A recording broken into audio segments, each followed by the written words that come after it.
আচ্ছা, রবিবার মানেই কি ছুটির দিন? আমার যেন মনে হয় রবিবার দিন বেশি কাজ থাকে। তোমাদের কার কার এই জিনিসটা মনে হয় বলো তো? আজকেও সেরকম প্রচুর কাজ ছিল। সব কাজ সেরে আমি চলে এসেছিলাম রান্নাঘরে। প্রত্যেকবারের মতো চিকেনটা আমি রান্না করছিলাম। কেন বলো তো? মাংস খাওয়ার লোভে। বেশি কষা মাংস যাতে আমি খেতে পারি তার জন্যই আমি চিকেনটা রান্না করি। আমি রান্না করতে থাকি, টুকটুক করে মাংস খেতে থাকি, কিন্তু সেটা কিন্তু আমি স্বীকার করি না। কারণ আমি নিজেই বলি যে আমি তো কম মাংসই এনেছি। কারণ একটা প্রেস্টিজ আছে না, বলা যাবে না ওটা। তো রান্না করতে করতে আমি বাকি কাজগুলো সাইড বাই সাইড করছিলাম, যেমন ঘর মোছা, ঝাঁট দেওয়া। আর তার সাথে সাথে আছে কাপড়ও কেচেছিলাম। সারা সপ্তাহে যে জামা কাপড়গুলো পরেছিলাম সেগুলোও কিন্তু কেচেছিলাম।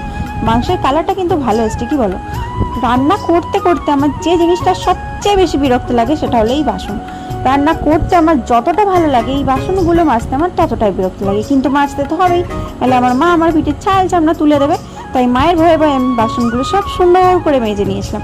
তারপর এই যে চালটা ধুয়ে আমি ইন্ডাকশানে বসিয়ে দিয়েছিলাম।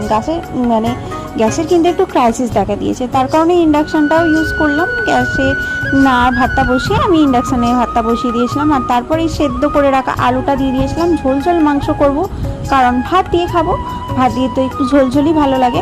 তারপর টাইমের জল এসে গেছিলো, তো জলটাও তুলে নিলাম। আর যে জামা কাপড়গুলো আমি কেচেছিলাম সেগুলো কিন্তু শুকুতিয়ে দিলাম। আজকের ওয়েদারটাও কিন্তু ভালো আছে, মাংস দিয়ে ভাতটা খেতে কিন্তু জমে যাবে পুরো। তারপর একটা টানা ভাত ঘুম দেবো।